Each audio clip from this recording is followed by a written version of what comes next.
la Cuaresma, camino a la Pascua. Podemos decir de manera como inmediata que la Cuaresma no existe por sí sola, tal como la entendemos los cristianos católicos, sino más bien existe como un espacio de tiempo en la que los cristianos nos preparamos para vivir la Pascua del Señor. Esto nos debe llevar pues a una preparación. Y la idea de hacer estos programas es ver una serie de temas que giran en torno a la Pascua del Señor, porque es el punto focal donde queremos llegar como esta dimensión celebrativa, pero también celebrativa existencial, porque afecta nuestras propias vidas. Sin nada, entonces vamos a comenzar con nuestro programa, con este primer tema. Como hemos dicho que la Cuaresma es camino para celebrar la Pascua, hablemos algo de la Cuaresma como tal. O sea, nuestro tema de este día es la Cuaresma, esta vivencia de 40 días para celebrar la Pascua del Señor. Entonces, digamos, en un primer momento que vamos a abordar el tema de la Cuaresma como un camino, como un itinerario que va de un punto A a un punto B. Un itinerario de 40 días de preparación, hemos dicho ya en la parte introductoria, a la vivencia y conmemoración de la Pascua. En este momento solo voy a mencionar, después voy a entrar en detalle, ¿qué es la Pascua? Pues la Pascua cristiana nosotros vamos a conmemorar la pasión, muerte y resurrección de nuestro Señor Jesucristo. ¿Qué estamos tratando de decir? Estamos diciendo que los 40 días de preparación cuaresmal nos tiene que desembocar, va a llevar a vivir el espíritu de la Pascua, donde nosotros conmemoraremos estos grandes misterios de la fe. A modo de mención, ¿en qué momento celebramos nosotros la Pascua? Pues la Pascua la vamos a celebrar allá cuando nosotros en la víspera del Jueves Santo comenzaremos con la celebración de la Cena del Señor, allá donde se instituye la Sagrada Eucaristía, el mandamiento del amor y el servicio hacia los hermanos. Y donde ya esa celebración nos abre las puertas a la pasión del Señor, porque dice la palabra de Dios que terminada la cena con sus discípulos, Jesús fue al huerto de los olivos para rezar. Y comienza la pasión del Señor. Lo dejo ahí porque ese tema lo voy a retomar en otros temas a lo largo de este itinerario dominical que vamos a hacer con ustedes. Por esta razón, entonces, es importante exponer algunos puntos que pueden ayudar a comprender este tiempo que ya de hecho estamos viviendo. Ahorita estamos ya en el segundo domingo de Cuaresma, es decir, que ya llevamos 8 días de recorrido cuaresmal. Comencemos por definir un poquito qué es Cuaresma. La Cuaresma es un camino que conduce a la Pascua, hemos dicho, que durante 40 días inicia pues con unos días introductorios de ceniza y termina allá con la misa vespertina del Jueves Santo. Ustedes han visto ya en nuestras celebraciones que existe un color que ya determina nuestras celebraciones y es el color morado. Es el color litúrgico que se usa para estos días, que significa pues espíritu de penitencia. Fíjense que hasta el color litúrgico nos está diciendo, miren, es tiempo de conversión y de penitencia. O sea, que es bien sugerente el nombre que se está haciendo ya a raíz de esta cuestión penitencial que ya estamos viviendo. En este tiempo, la Iglesia invita a realizar cambios en nuestra vida mediante, óigase bien, la escucha de la palabra de Dios, la oración y las obras de caridad. O sea que hay elementos, la Iglesia propone actos en la que nosotros podemos crecer y crear en nosotros ese espíritu de penitencia, de conversión. Una de ellas es pues la escucha atenta a la palabra de Dios. Ya dentro de un momentito voy a abordar, por ejemplo, la importancia de la escucha de la palabra de Dios, sobre todo las lecturas dominicales que hoy estamos leyendo en el ciclo A, relacionado con aquello que vamos a vivir en cada uno de los domingos y que nos van llevando cabalmente a ese punto final que es la Pascua del Señor. Entonces, es importante tener una actitud de escucha a la palabra de Dios. Pongo hincapié a todos, hermanos y hermanas, que pongamos atención a la liturgia de la palabra dominical. También las lecturas feriales, es decir, de cada uno de los días, también nos orientan a dicha actitud penitencial en búsqueda de convertirnos a Dios nuestro Señor. Por otro lado, tenemos la oración. Nosotros, en principio, los cristianos deberíamos rezar también. Yo no sé qué tipo de oración hace usted. Puede que rece con los salmos, puede que rece con oraciones de piedad. Estos días de Cuaresma se privilegia el rezo del Santo Vía Crucis. Está recomendado para los días viernes, pero no se restringe solamente a ellos, sino que también se puede hacer otros días. O la oración propia que usted hace todos los días, la oración con la palabra de Dios, o aquellas devociones que usted tiene.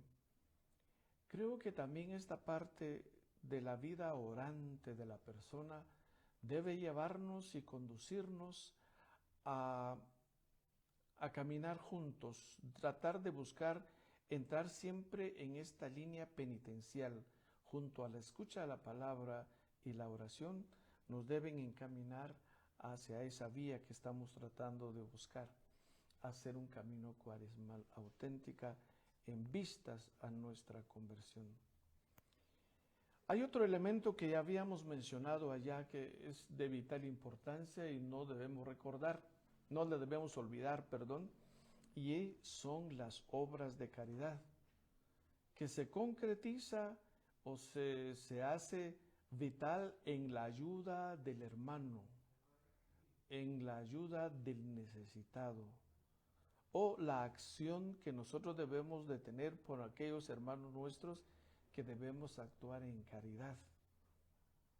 Yo creo que si algo nos hace falta o algo debemos caracterizarnos nosotros los cristianos, es la vivencia del amor, que no es otra cosa que la misma caridad.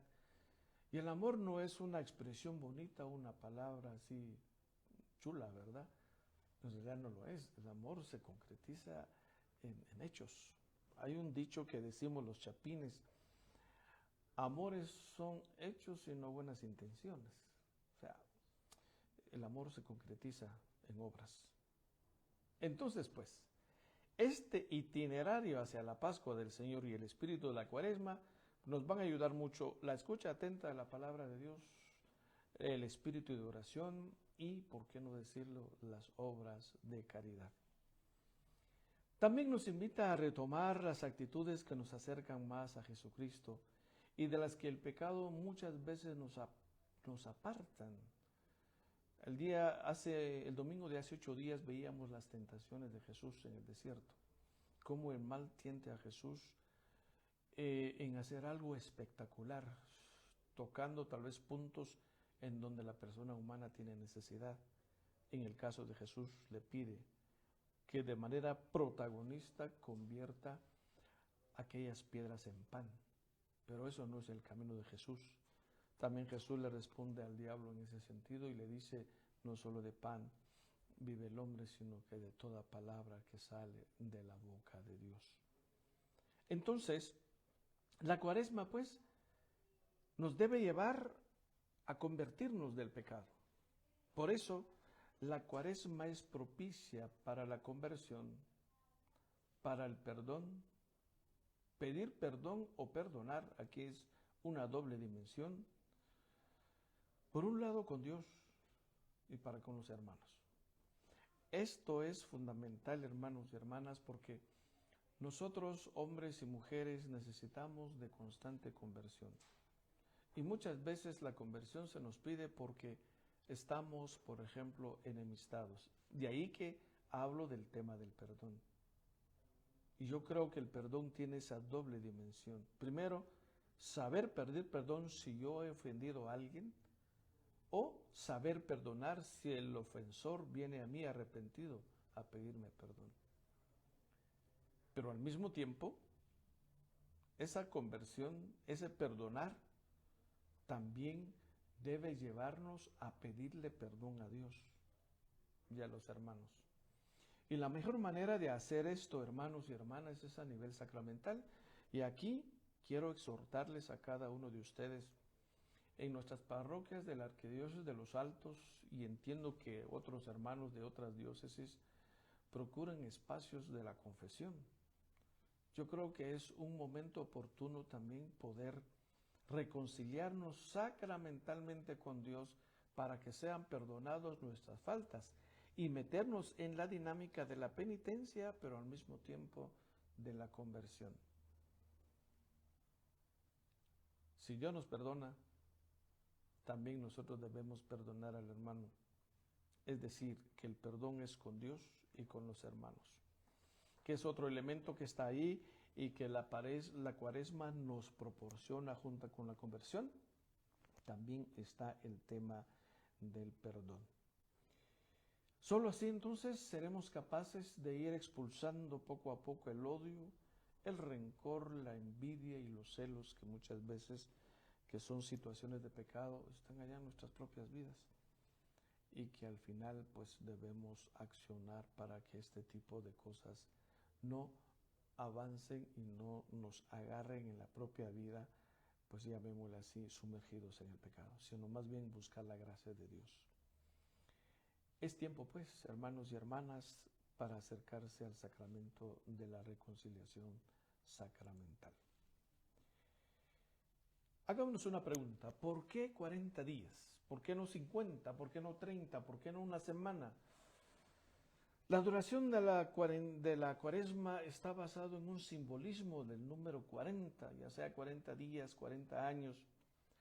En la Biblia el número 40 simboliza el universo material. Seguida de 0 significa el tiempo de nuestra vida en la tierra, con pruebas y dificultades. Por ejemplo, dice, el pueblo de Israel peregrinó 40 años en el desierto. Realmente no peregrinó 40 años, es el número simbólico. Eso sí es cierto, es toda una generación el que se quedó en el desierto. De pronto los que salieron allá de Egipto, aquellos revoltosos que constantemente le hacían la vida difícil a Moisés y a Dios y renegaban de todo, se fueron muriendo en el desierto. Los que entraron en la tierra de promisión de pronto fueron sus hijos. Al final el desierto también es el lugar de prueba, de dificultad, pero también de purificación. Quiero mencionar con ustedes 7 ejemplos donde está el número 40 y qué significa en la Sagrada Escritura. De manera breve voy a decir en qué consiste y cuál es la cita bíblica, para que veamos por qué de los 40 días tiene una importancia para nosotros. Y que de ahí se basa todo el espíritu de los 40 días de la Cuaresma. Primero, el ayuno de Jesús en el desierto que vimos hace 8 días. ¿Sí? Mateo 4, del 1 al 11, vean los paralelos con los otros evangelios. Jesús dice, se fue al desierto, el Espíritu lo condujo y estuvo allá durante 40 días y 40 noches. Y allá surge, y como lo leímos hace 8 días desde la tradición de San Mateo, cómo el diablo tentó a Jesús en medio de su necesidad. Segundo ejemplo, los 40 días del diluvio, Génesis 7, capítulo 7, versículo 4 y siguientes, sí, duró 40 días el diluvio. Otro ejemplo donde se utiliza el número 40. Tercer ejemplo, los 40 años que el pueblo de Israel pasó en el desierto, Deuteronomios 8:12, el ejemplo que les mencionaba hace un momento, que en realidad hace referencia a una generación que se quedó allá en el desierto, pero utiliza el término 40, los 40 años que el pueblo de Israel pasó en el desierto. El número 4 o el ejemplo 4, los días en que Moisés transcurre en el monte Sinaí cuando fue a traer las tablas de la ley, cuando Dios le dijo que le va a entregar. Pueden buscar Éxodo capítulo 34, versículos del 28 y siguientes. Y de nuevo el número 40. Los 40 días que Goliat desafió al pueblo de Israel, en este momento difícil del pueblo de Israel, cuando se encontraba en guerra con sus vecinos. Primera de Samuel, capítulo 17, versículo 16. Sexto ejemplo, los días que tarda Elías para llegar al monte Oreb, cuando lo estaban persiguiendo. Y allá se va a encontrar con el Señor en el marco de la brisa. Se encontró con el Señor. Lo encontramos en Primera de Reyes, capítulo 9, versículo 8. Y el séptimo ejemplo, los días de que Jonás predica en Nínive para que se convirtiera aquel pueblo mandado por el Señor. Lo vemos en el libro de Jonás, capítulo 3, versículo del 4 y siguiente. Como ven, hermanos y hermanas, en el Antiguo Testamento y en el Nuevo, porque pusimos allá también un ejemplo que es los 40 días de ayuno del Señor y 40 noches, pues el número 40 es simbólico en la Sagrada Escritura. Tiene un sentido. Después de que Jesús fue bautizado por Juan, el Espíritu que había descendido sobre él en el bautismo, lo condujo al desierto para ser tentado o puesto a prueba. Aclaración. El desierto en la Biblia, hermanos y hermanas, es con frecuencia entendido como lugar de prueba. Sí, lugar de tentación también, tal como le pasó a Jesús.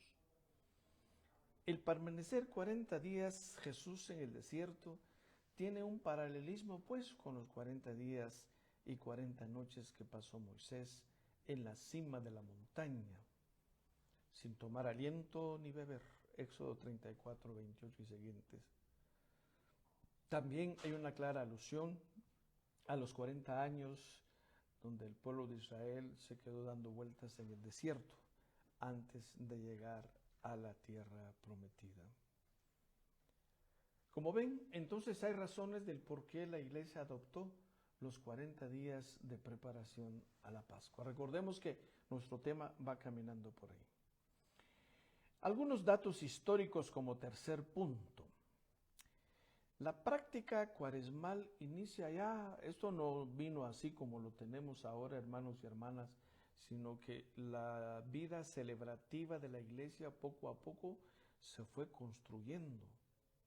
Tardó mucho tiempo, incluso siglos, a tener una liturgia estructurada, por ejemplo, como la que tenemos hoy de la Santa Misa, o el de la Cuaresma en este caso. La práctica cuaresmal inicia en el siglo IV más o menos. En esta época se constituye como tiempo de penitencia y renovación para toda la iglesia, así nació. Se exhorta de manera especial, dice, al ayuno y a la abstinencia, los cuales se exigían como verdadero rigor. Hoy estas prácticas son más ligeras, pero ha de vivirse con espíritu penitencial y conversión. Preguntémonos, hermanos y hermanas, ¿cuántos de nosotros ayunamos el día viernes?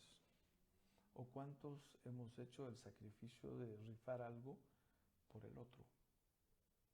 O sea, hoy eso no nos dice mayor cosa. Gente que vivimos en este tiempo posmoderno, así llamado. Pero eso no quiere decir que ese espíritu, estos elementos, por ejemplo, de ayuno y de abstinencia, no cuentan. Sigue teniendo un valor. Somos nosotros los que de pronto ya no le damos un valor porque le hemos perdido el sentido. Y es un poco la dificultad que tenemos hoy de cara a nuestro tiempo y las formas como vivimos la vida. Por lo tanto, entonces, el ayuno y la abstinencia que siguen siendo válidas, estas experiencias, los cuales se exigían con verdadero rigor, hemos dicho, en la iglesia antigua. Hoy estas prácticas son un poco más ligeras, pero el espíritu penitencial y de conversión hay que vivirlas.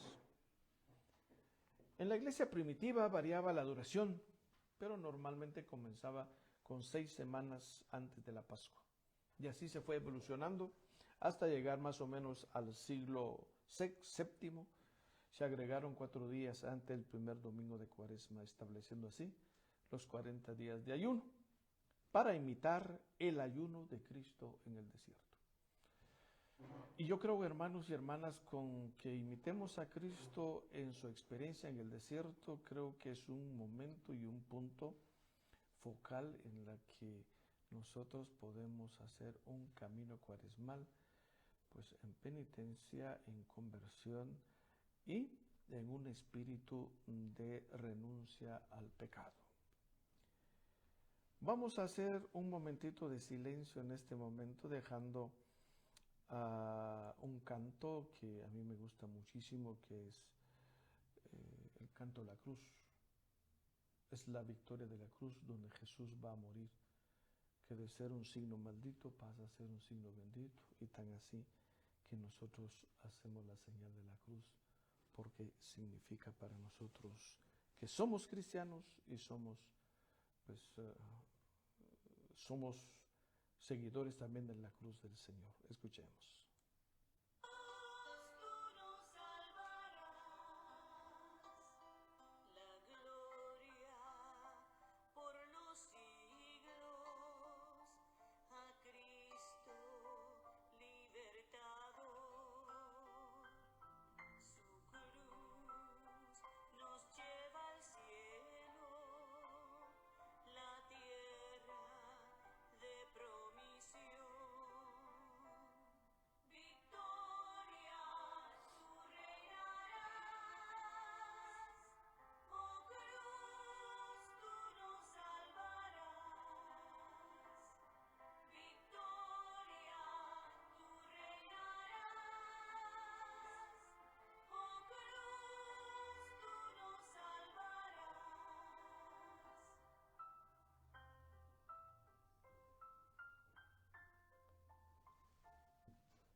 Bien, hermanos y hermanas, continuemos.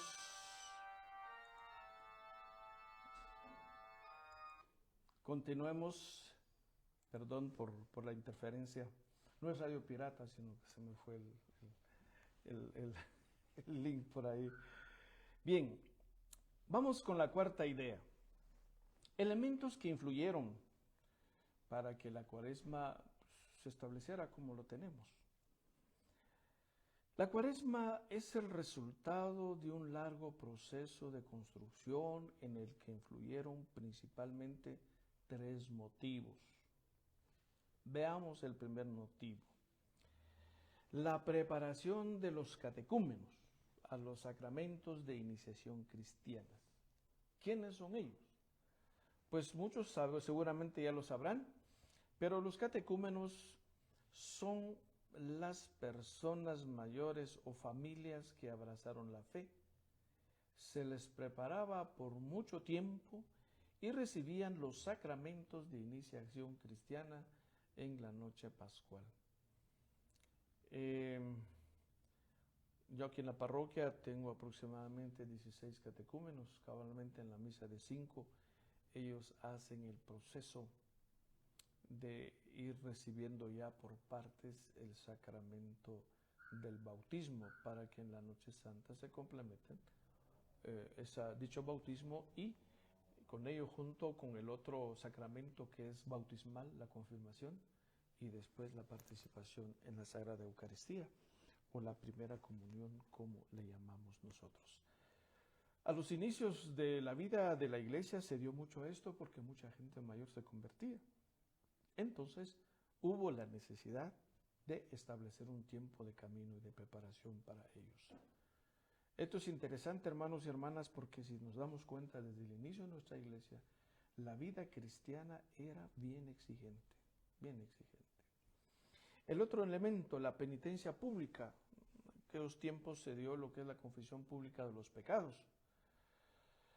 Era un proceso penitencial entrada a un grupo de penitentes, cumpliendo su penitencia, reconexión, y después había como una admisión en el seno de la comunidad.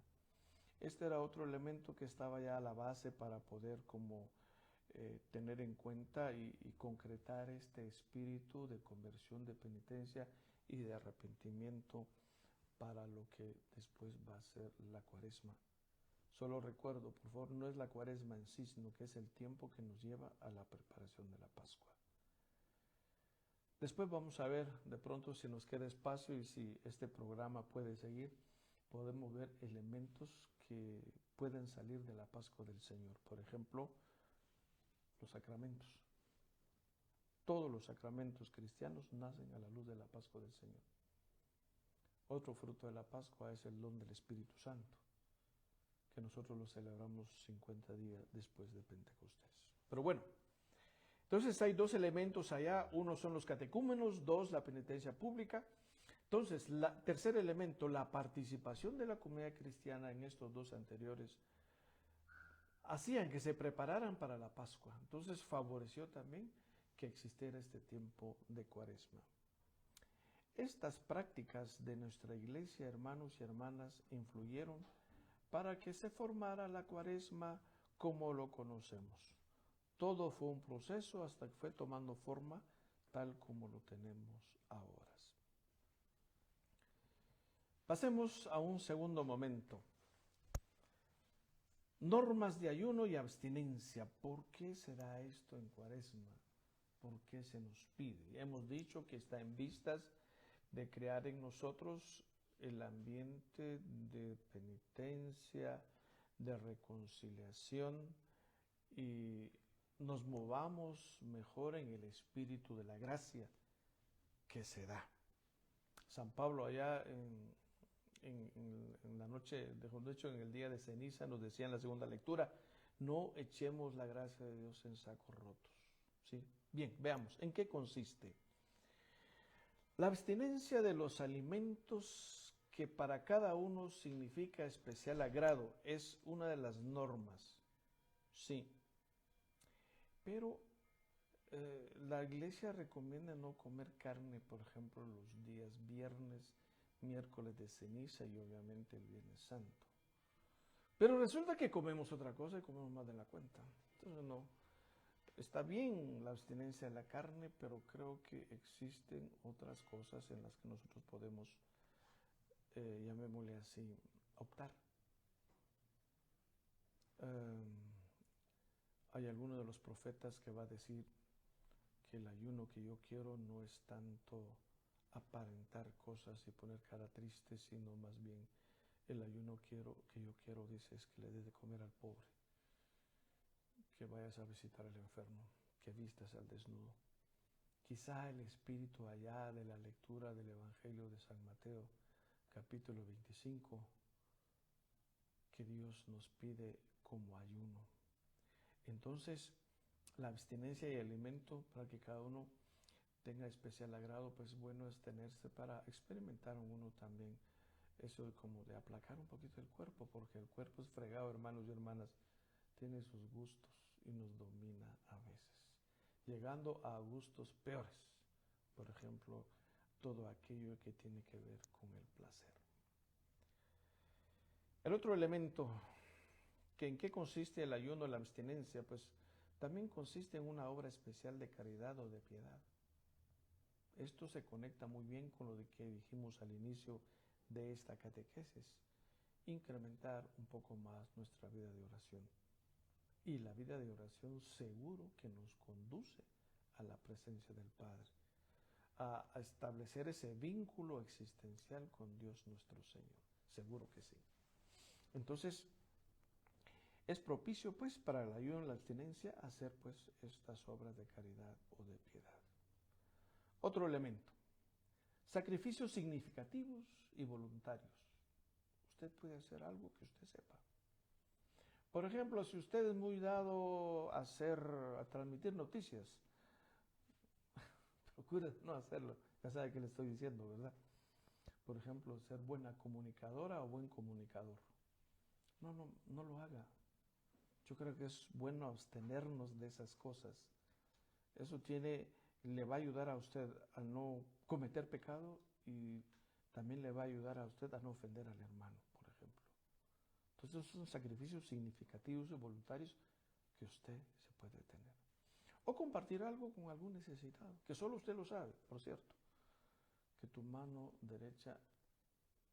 izquierda no sepa lo que haga tu mano derecha, ¿verdad?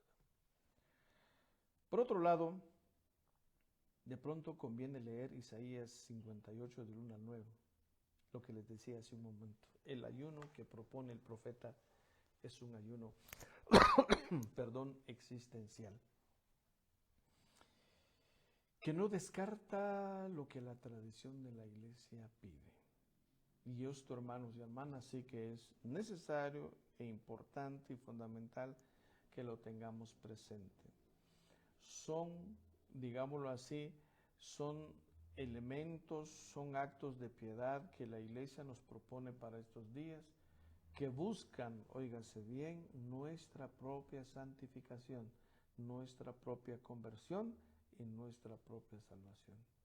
Aquí no le hacemos nosotros un favor a Dios, sino que somos nosotros los que buscamos el favor de Dios entrando en un espíritu de penitencia cuaresmal y de arrepentimiento. ¿Qué sentido tiene el ayuno? El ayuno no significa dejar de comer porque sí. Hoy los que estamos un poco hermosos hasta nos vendría bien quitarnos un tiempo de comida. No tendría sentido el ayuno. Hasta nos beneficiaría corporalmente. Tiene un sentido más profundo. Al respecto, el Papa Benedicto XVI, de feliz memoria y que acaba de morir, ha expresado sobre el ayuno lo siguiente. Dice: el ayuno, que puede tener distintas motivaciones, adquiere para el cristiano un significado profundamente religioso. Haciendo más pobre nuestra mesa, aprendemos a superar el egoísmo para vivir en la lógica del don y del amor. Miren qué interesante. Interesantísimo. Está hablando de los banquetes que nos echamos en la mesa de la comida, ¿va? Dice, aprendemos a superar el egoísmo. Hermanos y hermanas, el tema de fondo muchas veces es esa, ¿no? Es eso, el egoísmo que está presente en nosotros, que no nos permite compartir lo que tenemos. Si no pasamos pena, nosotros no sabemos del dolor y del sufrimiento. Entonces, haciendo más pobre nuestra mesa, aprendemos a superar el egoísmo para vivir en la lógica del don y del amor. De pronto, valorar más lo que tenemos. Reconocer que lo que tenemos de algún modo, pues Dios nos ha dado, nos ha bendecido. Pero nos ha bendecido para que también la podamos compartir. Produciendo en nosotros cabalmente eso. Esa superación del egoísmo que muchas veces nos atrapa y nos deja allá, como quien dice, bien atados y no nos permite movernos si no somos nada generosos. Sigue diciendo el Papa, soportando la privación de alguna cosa y no solo de lo superfluo, porque eso no nos cuesta mucho, aprendemos a apartar la mirada de nuestro yo para descubrir a alguien. A la que interesante. Papa Benedicto XVI tiene unas expresiones, tiene una meditación, una teología profunda. Aprendemos a apartar la mirada de nuestro yo, sigue siendo el egoísmo. Es mirarnos nosotros demasiado, yo, ¿verdad? Yo antes, ahorita, yo después. Eso no funciona para una vida cristiana auténtica. Desde otra lógica de pronto sí, pero de la vida cristiana no. ¿Para qué esto? Pues para descubrir a alguien. Y de pronto ese alguien ponga con mayúscula. Entonces ese alguien es Dios, porque si es con mayúscula. Y si somos capaces para descubrir ese alguien con mayúscula, vamos a descubrir el alguien que está a la par, es decir, el prójimo. Miren, hermanos y hermanas, la profundidad que tiene el ayuno, si lo tomamos en serio. Es entonces apertura a Dios, encontrarnos con Él, pero al mismo tiempo con los hermanos. Pero no solo es apertura, sino que nos viene a decir algo a nosotros. ¿Por qué? Porque está a nuestro lado. Y reconocer a Dios en los rostros de tantos hermanos nuestros. Y aquí entran todos, ya sea los que están en dificultad, los que están en enfermedad, en problemas, en situaciones paupérrimas de pobreza, o aquellos que están a la par de la casa para llevar una sana armonía, o la familia misma. ¿Ven cómo comienza a tener sentido este tipo de renuncia o la introducción del ayuno en nuestras propias vidas, iluminado por este pensamiento del Papa Benedicto XVI? El que quiere ir a buscar lo que dice el Papa, lo que yo leí en este momento, dice Benedicto XVI, mensaje para la Cuaresma del 2011. Ahí va a encontrar esta frase seguramente cuando él habla del ayuno. Sí. Muy bien. Les invito a que hagamos una pausa y de nuevo escuchemos un cantito al pie de la cruz. Escuchemos un momento.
Continuemos, hermanos y hermanas, haciendo esta reflexión, esta catequesis sobre la Cuaresma.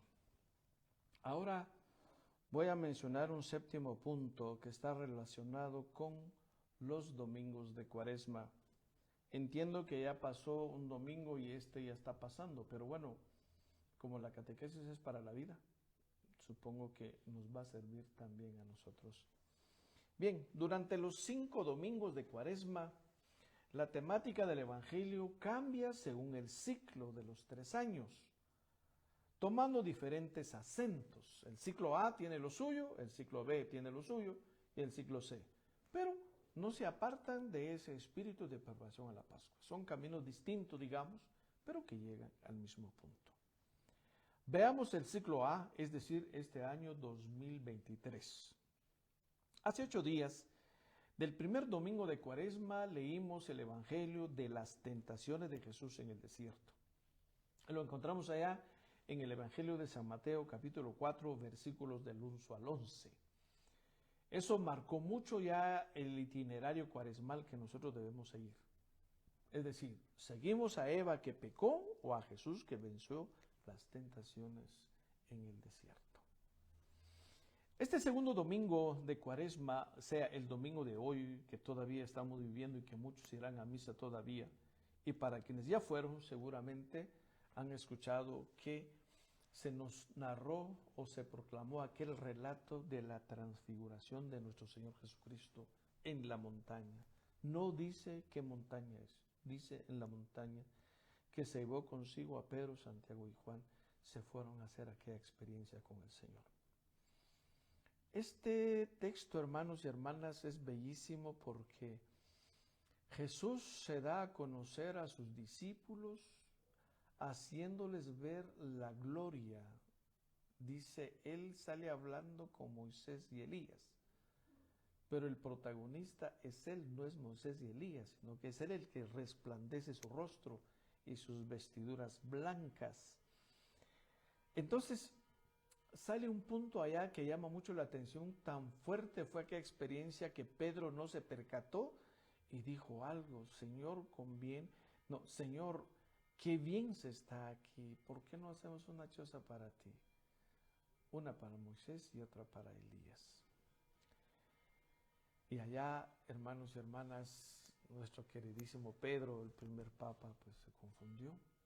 Al parecer Pedro tenía temor, de pronto no quería seguir a Jesús, porque Jesús iba camino a la Pascua, la cruz, el dolor, la tortura y la muerte, pero también la resurrección. O sea, el texto de este domingo está tratando de decirnos, ¿quiere usted llegar al cielo? Pues es necesario caminar por la vía de la cruz, de la renuncia y del dolor. No es que seamos masoquistas, no. Habla más en el término de la exigencia que se debe tener en relación a la vida cristiana. El tercer domingo de Cuaresma, sea dentro de 8 días, se nos va a narrar aquel relato precioso de la samaritana. Jesús se encuentra, dice, junto al pozo, tenía sed y le dice, mujer, dame de beber. Y comienza aquella discusión de parte de la mujer, no de Jesús, diciéndolo, ¿cómo es que tú, siendo judío, me pides a mí de beber que soy samaritana agua? Y comienza un diálogo interesante entre Jesús y la mujer, donde la va catequizando poco a poco hasta que aquella mujer llega a descubrir en Jesús aquella fuente de agua viva, porque ella dice, Señor, dame de esa agua para que yo nunca más tenga sed. Y Jesús le pregunta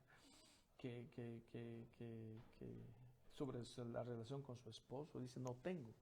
Es verdad que no tienes porque compartes y convives con el quinto, le dice el Señor. Encontrándose a la samaritana con Jesús, fuente de agua viva, aquella mujer gozosa y alegre va a decirle a sus paisanos samaritanos que ha encontrado el Mesías. Y a sus paisanos le van a decir cuando llegan al pozo, mujer, ya no creemos por lo que nos has dicho, sino por lo que estamos viendo y oyendo. Y se convirtieron aquellas personas. A nivel bautismal, hermanos y hermanas, la fuente de agua viva que nace de Jesús se transmite en el bautismo. Sí, Este es una figura bautismal. Para aquellos hermanos nuestros catecúmenos, este es validísimo, porque Cristo es la fuente de agua viva que ellos va a brotar y que ojalá ellos también se vean beneficiados de la gracia y también ellos puedan ser fuente, participando de la fuente única que es Cristo el Señor.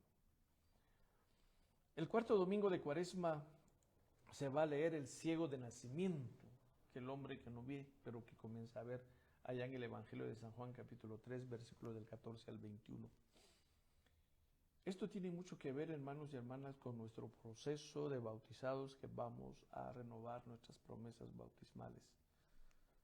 Necesitamos ver, muchas veces nos cegan tantas cosas, muchas veces no vemos más allá de nuestra condición humana. Necesitamos ver, llamémoslo así, desde los anteojos de Dios.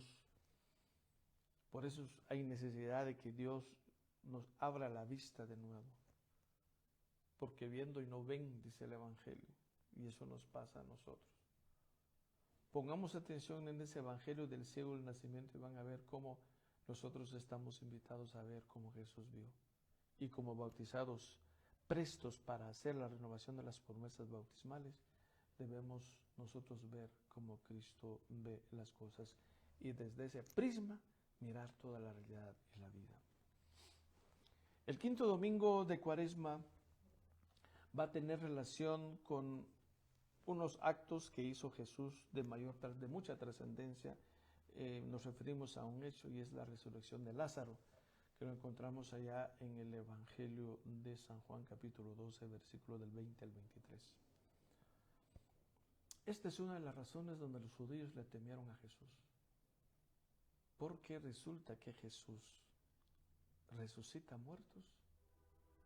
El mesianismo de Jesús va a tener un impacto grande en la población. Y los judíos como religión no aceptaban al Mesías, entonces era contraproducente a ellos.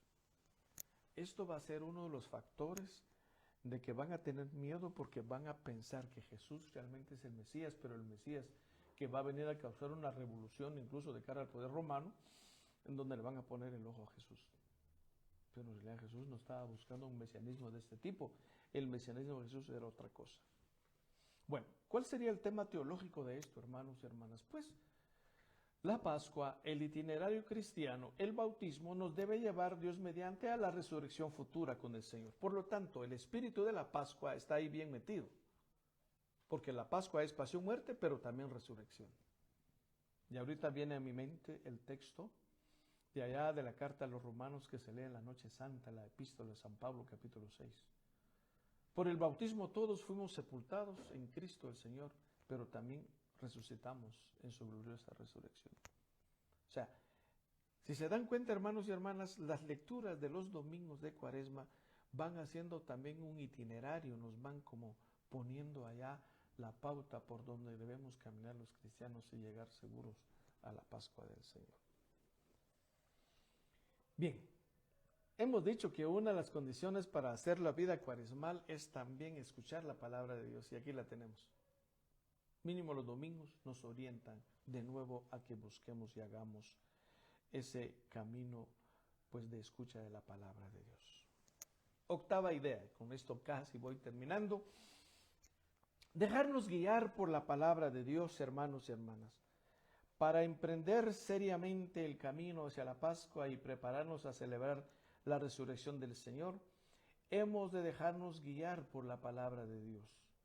La Iglesia en los textos evangélicos de los domingos de Cuaresma nos lleva a un encuentro especialmente intenso con el Señor, con vistas a nuevas y decisivos pasos en el seguimiento de Cristo y en la entrega más plena a Él.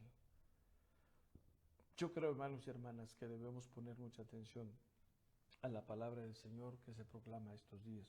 Y incluso en todos los días, no solamente en los días de Pascua. Nosotros debemos ser hombres y mujeres enamorados de la palabra de Dios. El recorrido cuaresmal encuentra su cumplimiento, pues. Como ven, hermanos y hermanas, ahora retomo lo que dije al inicio, encuentra su cumplimiento en el tríodo pascual, especialmente en la gran vigilia de la Noche Santa. Al renovar las promesas bautismales, reafirmamos que Cristo es el Señor de nuestra vida, la vida que Dios nos comunicó cuando renacimos del agua y del Espíritu Santo, y confirmamos de nuevo nuestro firme compromiso de corresponder a la acción de la gracia para ser sus discípulos. Dice el Papa Benedicto XVI, siempre en ese mensaje de Cuaresma del 2011, que en paz descanse. Para ir culminando, hermanos y hermanas, yo quiero dejarles una actividad en casa. Eso no lo reviso yo ni nada, usted y su conciencia. Quiero dejarles algunas preguntas para que les puede ayudar a ustedes en su compromiso. Les dejo allá una pregunta. ¿Qué significa la Cuaresma para usted? ¿En qué pone usted acento cada vez que vive en la Cuaresma? ¿Qué significa para usted la Cuaresma? ¿Qué acentos pone usted cuando vive la Cuaresma? Esperemos que no lo reduzca a molletes y a torrejas, ¿verdad? O a serrines, porque no es eso el espíritu. Eso lo dijo el Ministerio de Cultura y Deportes, que declararon como patrimonio inmaterial, intangible de la nación la Semana Santa. No es eso. Está bien que ellos tengan su rollo allá. No, nosotros tenemos otra. ¿Qué acento le pone usted a la Cuaresma que ha vivido o que va a vivir? ¿Qué le falta a usted para vivirla con más intensidad? Allá cuando tiene un espacio de ocio o haga el espacio, conteste estas preguntas y creo que nos va a permitir profundizar un poquito más sobre nuestro tema. Bien, queridos hermanos y hermanas, ha sido un gusto compartir con ustedes este primer tema